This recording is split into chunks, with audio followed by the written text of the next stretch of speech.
અમે દારૂની ફૂલ છત પડી છે તો દારૂ પણ પડ્યું છે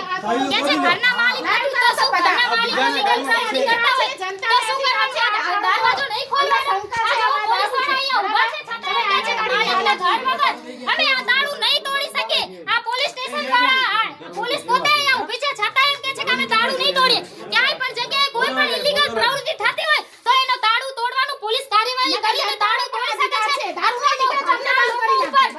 એવું નથી અમારી પાસે સબૂત છે આમાંથી ફૂલ આમાંથી સ્મેલ આવી રહી છે દારૂની છતાં પણ પોલીસ વાળા એમ કહી રહ્યા છે કે ઘરની માલિક વગર અમે દારૂ ના તોડી શકીએ તો પોલીસ વાળાને હું એટલું કહેવા માંગુ છું કે સર પ્લીઝ અમારી તમને રિક્વેસ્ટ છે કે તમે ઘરના માલિકને બોલાવો તાળું ખોલાવો જો તાળામાં અંદર રૂમમાં કઈ નહીં નીકળે તો ભલે અમારા ઉપર કાર્યવાહી કરજો અને પેલા ભાઈ એક છે વિડિયો લો એમનો એ કહે છે બેન અમારા ઘરમાં ઘૂસી આવ્યા તો અમે એમના ઘરમાં ઘૂસી ગયા હોય તો અમારા ઉપર પણ એફઆઈઆર કરી શકે છે ને બાકીની આ રૂમમાં 100% દારૂ છે દારૂ નીકળવાનો છે અને દારૂ નીકળે જો નહીં નીકળે તો અમારા ઉપર કાર્યવાહી થશે નકર એ ભાઈ ઉપર તો